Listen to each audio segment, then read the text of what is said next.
नमस्कार, मैं चंद्रशेखर जोशी। नमस्कार जी। देवभूमि टुडे में आपका स्वागत है।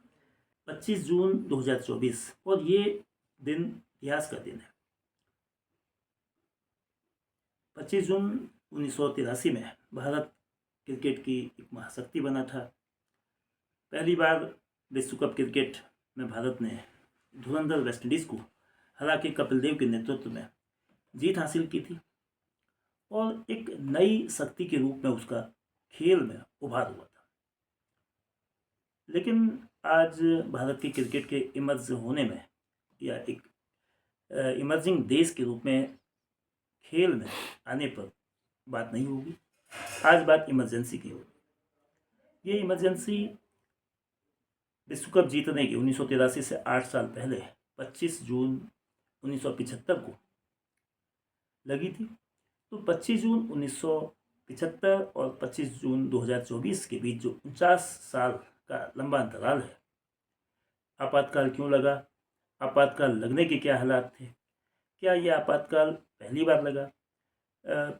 25 जून 1975 के आपातकाल से पहले दो बार 1962 जब चीन का से भारत का युद्ध हुआ और उसके बाद 1971 बांग्लादेश बना यानी कि पाकिस्तान से युद्ध हुआ। दो बार आपातकाल यानी कि देश में इमरजेंसी और लगी।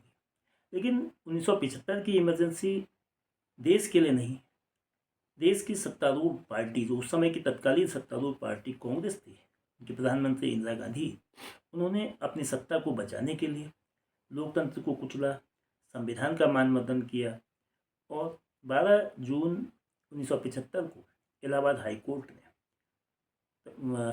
कोर्ट के जस्टिस जगमोहन लाल सिन्हा ने जो फैसला 1971 में 1972 में जो रायबरेली से लोकसभा चुनाव हुआ था, उसमें राजनारायण की जो याचिका थी, जो उनके प्रतिद्वंदी थे, उनकी याचिका पर इंदिरा गांधी के चुनाव को अवैध करार।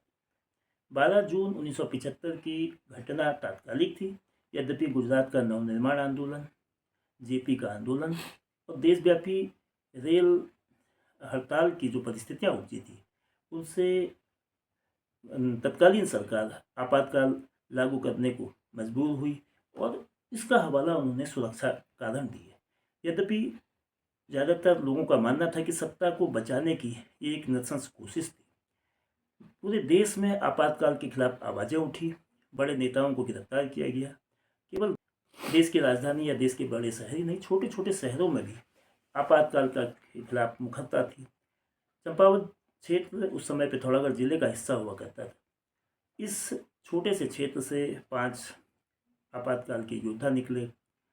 टनकपुर के जयप्रकाश शुक्ला, माधवानंद जोशी, इसके अलावा लक्ष्मीलाल वर्मा, हयात सिंह मेहरा और सुरेश पांडे। सुरेश पांडे साहब के अलावा जो चारों भाई थे वो अब हमारी दिवंगत हो चुके हैं, जो हमारे बीच नहीं है। हमारे बीच इकलौते इमरजेंसी के नायक सुरेश पांडे साहब हैं और उनका इमरजेंसी में उस समय मुश्किल से 25-30 साल की उम्र रही होगी। तो क्या उस दौर के अनुभव थे? इमरजेंसी में किस तरह का भय का वातावरण था? इमरजेंसी में लोगों के अधिकारों को तो कुचला ही गया, किस तरह से डर और दबाव की स्थितियां थी, उस दौर के हालात क्या थे, उस दौर की कितनी यादें हैं, किस तरह की परिस्थितियां तब थी, उन पर बात करने के लिए श्री सुरेश पांडे साहब से बहुत आपका स्वागत है। पांडे जी, तो आप कैसे याद करते हैं 25 जून 1975 और आज 25 जून 2024? कितनी यादें उस दौर की आपको हैं? चूँकि 49 साल यानी कि 5 दशक करीब हो गए हैं, तब आप युवा थे, आज आप चतुर्थावस्था में। उस समय जो देश की परिस्थितियाँ थी वो बड़ी भयंकर थी। बिल्कुल, जो जेल चले भी जाता था, जो लौटेगा कि नहीं लौटेगा, उसके साथ क्या व्यवहार होगा, क्या-क्या धाराएँ लगेंगी, वो किसी को पता भी नहीं था।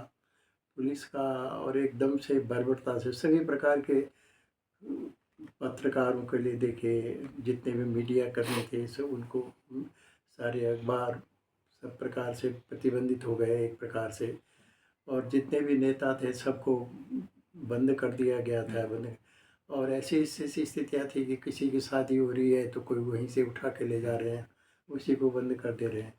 और उस इतने यहाँ तक ऐसी स्थिति हो गई थी कि भारत माता की अगर आपने बोला है तो हज़ारों लोगों के बीच में से कोई जय कहने वाला मिलता नहीं था। और कोई लगता था कि हमने भारत माता की जय कह दी तो ये अपराध हो गया, उसके बाद तो जेल में ही बंद होगा। वहाँ कोई सुनवाई नहीं थी। और जैसे हमको भी 13 नवंबर की 1975 की रात्रि को बंद हो गए। सबसे पहले तो हल्द्वानी में था हम उस समय। हल्द्वानी संघ कार्यालय में हम लोग सोए हुए थे। तिमंचले में संघ का नीचे दुकान थी, ऊपर एक डॉक्टर का मकान था, उसके ऊपर हमारा कार्यालय था। कार्यालय में जब सोए थे तो 24 जून की रात्रि में और 25 के रात्रि में ये पुलिस वाले आए तो एक व्यक्ति उठ करके हम में से ये कोई बाहर को झाँक रहा हो, कोई क्या हलचल हो रही करके, वो सीढ़ी वीढ़ी लगा रहे थे ऊपर चढ़ने के लिए। और तो उसने देखा कि तो पुलिस आ रही है, तो उसने सबको जगाया तो एकदम से। और पीछे का एक रास्ता था जाने का, शायद ये पुलिस वालों को मालूम नहीं था। और वो हम लोग उससे निकल गए बाहर। तो जब तक पुलिस अंदर पहुंची होगी हम सब लोग बाहर निकल गए। तो उसके बाद फिर अलग अलग जगह, कोई कहीं रुका, कोई कहीं रुका, कोई अलग अलग अपने सहारे ढूंढे। तो 13 नवंबर को फिर मैं तो सरस्वती शिशु मंदिर में था, प्रधानाचार्य था। प्रत्यक्ष जिम्मेदारी थी मेरे इधर उधर होने का। मतलब ये था कि सारा विद्यालय और उसमें भय का वातावरण, कोई समिति के लोग आने वाले नहीं थे, कोई जाने वाला नहीं था। तो एक सहारा प्रधानाचार्य ही होता है, केंद्र बिंदु वही हुआ। तो मैं विद्यालय में आता जाता था, कुछ दिनों तक तो ठीक रहा। फिर धीरे धीरे धीरे करके उन्होंने आना शुरू किया। तो 13 नवंबर की रात्रि में घर में से छापा पड़ा। उस दिन ऐसा था कि अल्मोड़े के प्रधानाचार्य और एक ये बंसल जी थे, जूनियर इंजीनियर थे नैनीताल के, वो भी आए हुए थे। कभी स्वाभाविक था, हमारा परिवार वगैरह कुछ था नहीं, मकान काफ़ी बड़ा था, तो उसमें रहने के लिए रुक जाते थे। तो उन्होंने अपने ट्रेन में सीतापुर के बच्चों को बैठाया, तो वो भी रुक गए, वो भी आ गए। एक अल्मोड़े के कर्नाटक जी थे, तो नैनीताल से, वो स्टेट बैंक में थे, वो भी आ गए थे। और दो एक आचार्य मेरे साथ ही रहते थे क्योंकि अकेला था मैं। तो ऐसे 6 लोगों को उन्होंने रात्रि को पकड़ा। 2 लोग ये अतिरिक्त हो गए, एक बैंक वाले। और इनको हमने कैसे ही कहा कि भाई इनको क्यों पकड़ते हो, ऐसा है। तो उन्होंने चारों तरफ से घेर लिया, तो दरवाज़ा खुलवाया तो देखा तो सारी चारों तरफ पुलिस हुई है, ले गए। अब उसमें से बड़े भयंकर भयंकर आरोप थे। अब जैसे थाने में गए तो 6 दिन लॉकअप रहे। थोड़ी देर आप वहाँ जा सकते हो, मतलब घंटा 2 घंटा किसी कैदी को रखना है। इसका आधा करीब कमरा या इतना ही बड़ा इसके ऐसा ही कमरा होता है। एक बीच में गड्ढा पेशाब टट्टी करने के लिए वहीं पर बना दिया जाता है। अब हम 13 तारीख से 18 नवंबर तक उसी उसमें रहे। और उसके बाद लोगों को टट्टी पेशाब भी जाना, क्या करना, कोई सुनवाई नहीं, कोई पानी नहीं, कोई पीने का पानी के कोई इंतज़ाम नहीं, किसी प्रकार की कोई बात नहीं, कोई आ नहीं सकता था। और एक भारत माता की जय कही, वंदे मातरम कहा, तो एक एक धाराएँ वो बढ़ाते जाते थे इस तरह। और उस बीच में वो ढूंढ रहे थे कि हम इनको किस निमित्त से मारें, इनके हाथ पैर तोड़ें करके। तो हम वहाँ से बचे। फिर इसी बीच में मेरे घर की तलाशी जहाँ थे लेने के लिए, और 15-16 वो CID अधिकारी लखनऊ से आए थे। तो उस समय हम उत्तर प्रदेश के सबसे बड़े छठे बदमाश हैं, ये है वो है, जो उन्होंने दिखाया था उसमें से थे। वहाँ गए तो वहाँ आए, ले गए मेरे को। दोनों हथकड़ी लगी हुई थी, ये थी। कमरे में दिखाया था, सामान जो था वो उन्होंने सब किताब विताब बटोरी लेके आ गए। और जो कुछ सामान मैं बचा सकता था, कुछ पैसे ऐसे मैंने अपने जूते के अंदर डाले मैंने। और जो आवश्यक कागजात थे, जैसे एक प्रचारक थे, वो MSc में करते, फिजिक्स से MSc कर रहे थे, तो उन्होंने बैंक से लोन लिया था, उनके कागज वगैरह वो दिखाई दिए, तो वो भी मैंने अलग से रख लिए। मैंने कहा भाई कुछ कपड़े वपड़े तो रख लें, आपकी अनुमति हो तो। वो बिस्तर बंद में रखते हुए मैंने वो डाल लिए, तो वो ले आए। और वहाँ जो कुछ जलाना था अंदर ही ख़त्म कर दिया उनको लॉकअप में ही। उसके बाद हम सब जेल हल्द्वानी चले गए। वहाँ पर भी एक कमरा था, तन्हाई जिसको कहते हैं, जिसमें एक ये जो मर्डर वगैरह कर देते हैं, हत्याएँ करने वाले हत्यारों को वो रखते हैं, वैसा एक था। अब उसमें 6 लोग हम हो गए, 2-3 बाजपुर वगैरह से और जगह से पकड़ के आए थे, इतने हो गए। अब उसमें भी रात्रि भर दिन भर उसी में बंद, दिन में तो खैर थोड़ा सा एक वो रहता था, खोल देते थे। रात्रि में उसी में उन्होंने बंद कर दिया, और कोई नींद आ जाए, कुछ हो जाए तो लोहे के उसमें वो डंडा खड़ खड़ खड़ खड़ करके इसे घुमा देते थे। और फिर एक साथी उसमें बीमार भी पड़ गया, उसमें भी टट्टी पेशाब जाने की बड़ी मुश्किल रात्रि में। तो दीवार में एक छेद करवाया हम लोगों ने, फिर उसमें से ही अपना करते थे। एक लोटा पानी डाल दो भाई, जो जाने से पहले, एक जाने के बाद, ऐसे करके हम लोग वहाँ रुके। उसके बाद जो है एक साथी जब बीमार हो गया तो पहले तो आंदोलन करना, हड़ताल जैसी करनी पड़ी, वहीं बैठ गए, हमने खाएंगे, हमने कुछ लेंगे करके। तो जैसे फिर ज़बरदस्ती उसको लड़ाई लड़ी, अस्पताल भेजो करके। अस्पताल भेजने से वो ले गए बाहर तक, तो वहाँ हथकड़ी लगाने लग गए। तो हमने कहा भाई ये राजनीतिक बंदी ये है, कोई अपराधी नहीं है, कोई किसी प्रकार का ये नहीं है, तुम इसको ऐसे क्यों ले जा रहे हो। तो वो बहुत बुरी तरह से गाली गलौज और ऐसे उल्टे सीधे सिपाही वगैरह उनके जो होते थे वो बोलने लगे। अब खाने का ऐसा होता था कि वो मिट्टी में आटा आटा मिला करके, वो कहाँ का कहते कहते वो वंदे मातरम, भारत माता की जय, और ये और मिट्टी खाते। हमने कहा कि मिट्टी कोई खाने की चीज़ थोड़ी होती है, खाने का कुछ आदमियों का जैसा दो। जैसे तैसे फिर हमने आंदोलन किया तो सेंट्रल जेल बरेली भेजे गए। तो वहाँ फिर धीरे धीरे आते गए, बढ़ते गए, फिर आंदोलन हुए। तो फिर राजनीतिक बंदी का मिला तो धीरे धीरे 2-4 को मिला, 2-4 को मिला। बी क्लास मिलती थी, बी क्लास में जो कुछ भी राशन पानी मिला, जिसको दूध की ज़रूरत होगी दूध दे दिया, दवाई वगैरह वहाँ। फिर ये तो जेल के अंदर ऐसा हुआ। और बाहर तो बड़े बुरे हाल ये थे कि जब इधर उधर कोर्ट में ले जाते समय, आते समय भी बड़ा दिक्कतें होती थी। हथकड़ी पैरों में भी होती थी, भारत माता की जय, मतलब मैं और एक आदमी और थे, आनंद हरबोला करके, आजकल विश्व हिंदू परिषद का काम देखते हैं। तो ये हम दोनों को तो हथकड़ी, पैरों में भी बेड़ी, हाथों में भी ऐसे, भारत माता की जय जितनी बार बोलो, कोई बोलने वाला नहीं, और खाली ऐसे कौन जा रहे करके हम भी तो नारे अपना जितना गला चलता था लगाते जाते थे। बरेली तक आना, कभी नैनीताल ले आते थे, कभी बरेली जाना। तो इस बीच में कोई जय नहीं बोलता था, कोई कुछ नहीं होता था, और सारी रोड खाली हो जाती थी, ये आ रहे हैं करके। तो मतलब इतना जनता को, इतनी त्रस्त जनता थी, और इतना द्वेष भरा हुआ था, किसको क्या आरोप लगा देंगे। अब हमारे पर कैसे आरोप थे। जज ने पूछा कि जब इन पर क्या है, उन्होंने कैसा भी रेल का इंजन ले जा रहे थे। अब इतनी अक्ल नहीं थी कि रेल का इंजन आदमी कैसे ले जाएगा, कुछ बाहर होता है, मतलब वो पुटान जो उनके मन में आती थी।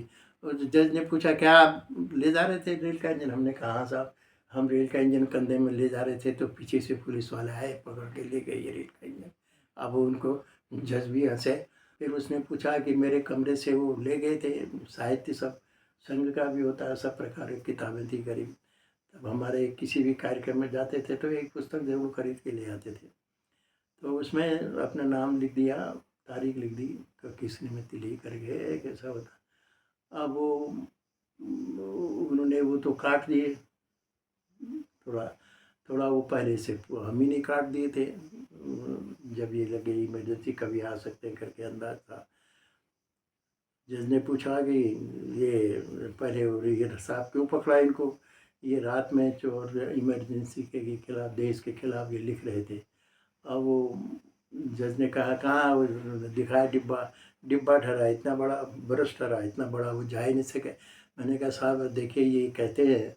अब वो वकील भी कोई नहीं बोलता था। क्या मैंने कहा, उनसे कहा जज से कि ये देखिए रात्रि में कहते हैं हम लिखने गए थे, रात्रि में पुलिस गश्त कर रही थी, और हम क्या लिख रहे होंगे कि इसमें से आप ही डाल करके देख लीजिए। उसने खुलवाया तो वो सही निकला। मैंने कहा साहब ये इनके पास ऐसा साहित्य है, ये है इनके कमरे में, ये मिला वो मिला। मैंने कहा साहब ये पता नहीं कहाँ से पकड़ के लाए थे इस साहित्य, सब कहीं इन्होंने काटे हैं पन्ने, तो कुछ जहाँ का वो लिखा हुआ तो इस प्रकार से है। तो उन्हें 2-3 पुस्तकें खुलाई थी, वो कटे ही निकले वो। तो ऐसे करके वो बड़ी दिक्कतें थी, बड़ी भारी परेशानियाँ थी कि मेरा मकान तो सील कर दिया। अब जब जनता पार्टी की सरकार बन गई, उसके भी 6-7 महीने लगे मेरे को उसकी लिखाई पढ़ाई करने में, उसके सील तुड़वाने में। तो ऐसे ही करके सब सामान मिला, वो फिर वो लिखा पढ़ी में ही गया। इतने में बाद में पुलिस ने खाली खोल दिया, साहब आपका खुल गया। मैं तब तक बरेली चले गया था। तो मकान तो सील ऐसे करके उन्होंने खोली। वो सील क्या थी, तो अंदर तो उनका सबका आना जाना था, पुलिस कोई भी आ जा सकता था उसके अंदर। बाद में बुरी हालत, मुझे कोई सामान वामान मेरा साहित्य वगैरह जो ले गए थे कुछ नहीं मिला। तो जेल से कितने समय तक आप रहे? नवंबर 1975 से वर्ष 76 में हाँ। कि रिहाई कैसे हुई? रिहाई की रिहाइश तो फिर वो कोर्ट से जमानत आकर के हुए। थोड़ा सा पहले जमानत मिल गई थी। जमानत मिलते ही फिर पहले DIR में बंद किया था उन्होंने। फिर DIR के बाद फिर 2-3 को, जैसे ही जज ने, मैंने बताया ना कि जज ने दिन भर देखता, हमको कोर्ट में ही रखा, कुछ नहीं बोला। सब परेशान थे कि ये क्या बोलने वाला है करके। और अंत में जब से कोर्ट बंद होने से 5-7 मिनट पहले उसने कह दिया जाओ बरी। बरी होते समय वो दस्तखत करने पड़ते हैं कागज़ में। वो दस्तखत करने में उसने मना किया। उन्होंने कहा चलो निकलो, अलग अलग रास्ते जाओ। मतलब एक साथ जाओगे, तुमको उसको अंदाज़ था कि फिर पकड़े जाओगे। वो स्नेहपाल जी जिनका मैं नाम ले रहा हूँ, वो दूसरे रास्ते गए, हम तीसरे रास्ते आए। मेरे तो मामा जी थे कि मैं उनको घर में कैसे ही निकल करके चुपचाप उधर को निकल गया। कोई निकले 2-3 फिर मिसा लग गया वहीं पर। और ये अंदाज़ हमको बरेली सेंट्रल जेल से था। बरेली सेंट्रल जेल में जिस दिन ये हो जाने वाले हो सके तो लौट के आना, ये जैसा उनका टेप रिकॉर्ड बजता था, हम लोगों को पता लग जाता था आज किसी की जमानत होने वाली है और वो पकड़ा जाएगा, उसको मिसा लगेगा। फिर वो बाहर वही अंदर ही कागज जो पूरे किए दस्तखत, वहीं से वो मिसा लग गया, अंदर को आ गया। 18 जनवरी 1977 को एक ऐलान हुआ कि जो बड़े नेताओं को छोड़ने का सिलसिला शुरू हुआ। जो आपातकाल था औपचारिक रूप से तो 21 मार्च 1977 को वापस हुआ, लेकिन इस बीच चुनाव हुए 16 मार्च से 20 मार्च तक, जो लोकसभा के जो छठी लोकसभा के लिए चुनाव थे। तो क्या उन चुनावों में भी आप लोगों ने भागीदारी करी? क्योंकि पूरे देश में एक माहौल था नहीं कि नहीं, उस कांग्रेस समय को हराना है, उसको हटाना है। पूरी जनता भागीदारी पार्टी थी भाई। मेरे पास तो ये मुरली मनोहर जोशी जी लड़े थे ना, तो अलमोस्ट। तो ये कंस्टिट्यूंसी मेरे पास ही थी। फिर मैंने संगठन से मैं ही पूरा एक काम मैं ही देखता था। पहले इनकी देखी, फिर उसके बाद इला पंथी जो थी, और एक बार उनकी कॉन्स्टिट्यूंसी देखी, 2 बार यहाँ तो उस समय लोगों में क्या माहौल था? क्योंकि जो चुनाव था वो लोग उस समय 6 साल बाद हो रहा था और इमरजेंसी के बाद हो रहा था। जनता का क्या था? और जनता पार्टी संसाधनहीन पार्टी थी जी। नेता कुछ समय पहले ही जेल से छूटे थे। नेता जेल के अंदर भी हम देखते थे, नेता तो केवल रोते थे। मतलब उस समय अगर संघ के कार्यकर्ता नहीं होते तो इनको जेलों में भी संभाला हम लोगों ने, और बाहर से भी संभाला। तब जा कर के ये इनको जो पार्टी बनाई भी, उसमें एका नहीं था इनका।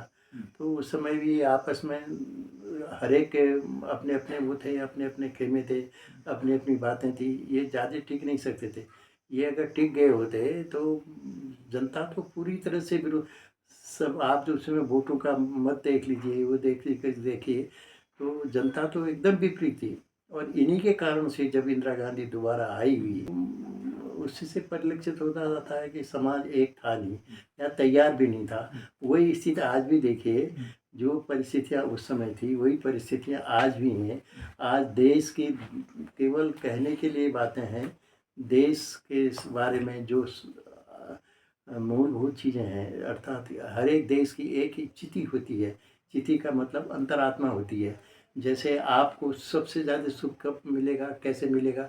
जब आप 4 लोगों के लिए कुछ भला कर लेंगे, जब आप कोई ऐसे सामाजिक काम कर लेते हैं, समाज हित के काम, तो ही आप बड़े और उसी आदमी को आप अच्छा भी मानेंगे।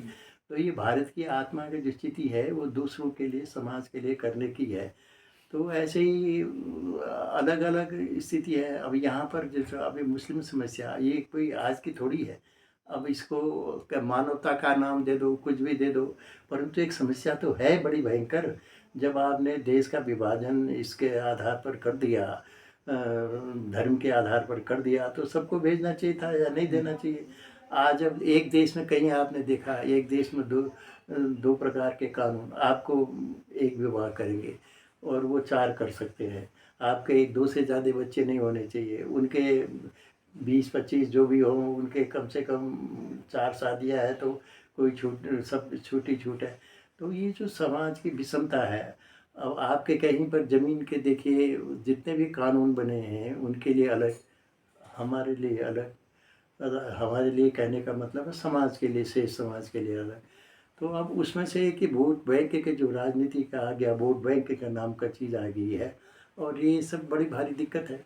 उसके कारण से ये आज भी वही संकट, उससे बड़े संकट में निकल रहे हैं। व्यापारी कहते कुछ नहीं, परंतु भाजपा का जो मूल है वो तो ठीक दिशा की तरफ है। सब आदमी ठीक होंगे, आज मैं भी ये नहीं कह सकता कि, परंतु इतना कह सकता हूँ कि उसको रास्ता जो है वो ठीक है।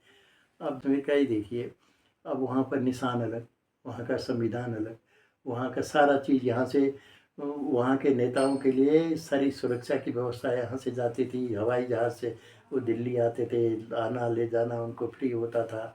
जो चीनी आप यहाँ 25-30-40 रुपया खरीदते हैं, वो उनको 8 आना किलो मिलती थी। ऐसी बासमती चावल वगैरह ये है, और हमारा सारा पैसा दे करके और क्या मिला? इतना बड़ा कश्मीरी पंडितों को उनको भगा मार को, लाशों के ढेर हमारे सामने दिखाई देते हैं। तो ये सब बड़ी मुश्किल हटाया आज। अभी भी विपक्ष का जो है वो तो यही चाहता है कि भाई आज भी वो तो हम फिर से वो धारा 370 लगा दें और 35 से कर दें। अब ऐसे थोड़ी देश चलते हैं। समाज के लिए कम से कम एक इस समाज के राजनीतिक पार्टियों का ये काम होना चाहिए कि भाई देश को कैसे आगे बढ़ाया जा सकता है, कैसे। मतलब आपातकाल के क्या सबक हो सकते हैं? जैसे क्या आपातकाल में ज़्यादतियाँ बहुत हुई, संविधान ताक पर रखा गया, लोकतंत्र का चीरहरण हुआ, लेकिन क्या कुछ ऐसा हुआ? लोग कहते हैं कुछ अनुशासन बहुत अच्छा होता था, सरकारी कर्मचारी, सरकारी अधिकारी काम करते थे, रेल ट्रेन पे चलती थी, तो क्या इस तरह का कोई कुछ नहीं था। पहलू भी था? ये जो कुछ दिखाई देता है आपको, ये केवल भय के कारण से था। तो वो जो भय का वातावरण था उसके कारण से मास्टर नहीं गया तो उसको भय था कि मैं कल मास्टर रहूँगा नहीं, मेरे कहीं कुछ जाने का नहीं है। और जो भी सरकारी कर्मचारी कहिए, जो भी करते थे इतना अत्याचार, अब उनको नहीं मालूम था कि हम किसी को पकड़ रहे हैं, कि आज आपको हम वर्षों से जानते हैं आप कैसे आदमी हैं, कौन है, पर उनको आ गया है, हम कर रहे हैं, आप पर उल्टा सीधा आरोप लगा रहे हैं। तो ये तो बस इसको तो अनुशासन नहीं कह सकते। ये तो ये ऊपर से भय का वातावरण था पूरी तरह से, ये करो नहीं तो जाओ। अब कल क्योंकि 24 जून से 18वीं लोकसभा का पहला सत्र शुरू हुआ, पहला दिन था, और विपक्ष ने, जो इंडिया गठबंधन ने, ये कहा है कि साहब लोकतंत्र, जब प्रधानमंत्री मोदी ने इमरजेंसी को, जो आज 30 जून को लागू हुई थी, उसको काला अध्याय कहा, तो विपक्ष ने कहा कि भी लोकतंत्र एक अघोषित आपातकाल के रूप में इस समय भी चल रहा है। तो ये घोषित अघोषित आपातकाल के स्थान पे लोग सुरक्षित रहें, लोग लोकतंत्र में उनको जो अधिकार मिलते हैं और अपनी भूमिका का निर्वाह करें। ये कैसे संभव है कि एक समाज के रूप में हर नागरिक जिम्मेदारी से काम करे और 25 जून जैसा दिन फिर ना देखना पड़े? अभी ऐसा है, वो जो संविधान की कॉपी लेकर के जा रहे हैं, आज भी शपथ लेते समय भी एक हाथ में वो उसका संविधान का गुटका लिए हुए वो दस्तखत कर रहे हैं। तो उनका उद्देश्य तो स्पष्ट है, केवल ये बोलना। अभी जो हमारे समाज की प्राचीन काल से ही, मैं तो नहीं कह सकते, ये जो मुगलों के आने से थोड़ा सा पहले से चले आया है, ये जातिवाद और ऊंचा नीचा, ब्राह्मण ठाकुर, ये सब हमको, ये सब ये थे देश के उन्नति के लिए थे। धीरे धीरे विकार आते गए, ये जातिगत समूह में खाने पीने तक हमारे इसमें तक सीमित हो गया, इसने हमको तोड़ दिया। इसलिए तो परम पूज्य गुरु जी जो थे संघ के सरसंघ चालक जी, उन्होंने कहा था कि भाई न हिंदू पतित हो, हिंदू कभी पतित नहीं होता है, और अगर ये छुआछूत अपराध नहीं है तो दुनिया में फिर अपराध है तो फिर दुनिया में कोई चीज़ ऐसी नहीं है कि जो अपराध की श्रेणी में ना आती हो। तो अब बड़ा स्पष्ट मत था कि भाई समाज टूटा, समाज को जोड़ने की बात होनी चाहिए थी। अब इसमें से ही फिर आज भी कुछ न कुछ ऐसी पुरानी चीज़ों से निकाल करके ले आते हैं। तो आज देखिए भाजपा क्यों हारी? अयोध्या में राम मंदिर बना, सबको दिखाई दे रहा है, और उसमें भी सोचते सरकार का दिया पैसा, सरकार का कोई एक पैसा नहीं से सब समाज ने ही दिया है, सारी चीज़ें हैं। आज वो मंदिर बन गया परंतु वहाँ पर हार गए। कारण किसका हार गए? ऐसे वो ये संविधान बदल देंगे, आरक्षण ख़त्म कर देंगे। इनके जो मैनिफेस्टो में था, मोदी जी ने उसी को कहा कि इनके मैनिफेस्टो में ये है, कल आ गए तो ये दिक्कत करेंगे। उसी को और एक वहाँ के जो भी सांसद के लिए खड़ा था, उसने कह दिया हम संविधान बदलेंगे। मैनेज नहीं कर पाए तो उसके कारण से आज ये स्थिति आई, एक समाज का वर्ग तो उनको भय दिखा करके कर दिया। तो ये दिक्कतें तो आज उस 75 के उससे ज़्यादा दिक्कत की बात है। फिर दूसरा परिवारवाद में अब आप देखो ना, राहुल गांधी ये कि क्या है, हम आप जैसे ही तो है, तो अध्यक्ष जी उनका अलग है, तो वो उसको तो कोई नहीं पूछता, या न वो बोल नहीं सकता बिना उसके। तो ये सारी चीज़ें हैं, सब परिवारवाद भी हैं अपने। आप ही ये देखिए इतना ये लोकल वॉशिंग मशीन कुछ लाना पड़ता है, ये अलग बात है। राजनीति में कुछ नहीं करना चाहिए जो काम, कभी कभी शायद वो भी करने पड़ते हैं कुछ को करने के लिए। पर दिक्कत क्या है कि जितना ये अपार पैसा आपने इतना देखा, लोगों ने लूट खाया, सारी चीज़ देश की तो है लगी। अब मोदी जी का है, मोदी जी का तो कोई परिवार नहीं है, वो प्रचारक ही हैं। प्रचारक जो कुछ मिलता है वो समाज, जो कुछ उनकी तनख्वाह बचती होगी वो सब उसमें देते, अपने घर माता जी से लेके आते थे। जैसे हम प्रचारक, मैं भी प्रचारक रहा, तो कभी हमको माता जी पिताजी ने पैसा दे दिया तो हम उसको संभाल कर रखते थे, दक्षिणा कार्यक्रम के दिन वो अपना दक्षिणा। और हमारे पास तो प्रचारक थे तो कोई साधन नहीं हुआ, कहीं खाना मिल गया तो खा लिया, नहीं मिला तो नहीं खाया। बहुत धन्यवाद पांडे जी, आपने अपने आपातकाल के जेल के दौरान और उस पूरे अवधि में जो करीब 21 महीने के अंतराल में किस किस तरीके की परिस्थितियों को झेलना पड़ा, क्या क्या तकलीफ़ें सहन करनी पड़ी, जेल के अनुभव बताए। और उम्मीद करते हैं कि अब 25 जून 1975 जैसी स्थिति फिर कभी नहीं आए। सत्ता या जो सरकारें हैं वो अपनी जिम्मेदारी को संजीदगी से निभाएंगी और संविधान को, लोकतंत्र को और लोगों के नागरिकों को कुचलने का कोई भी प्रयास किसी भी सरकार मैं के द्वारा आपको नहीं बहुत होगा। बहुत धन्यवाद देता हूँ।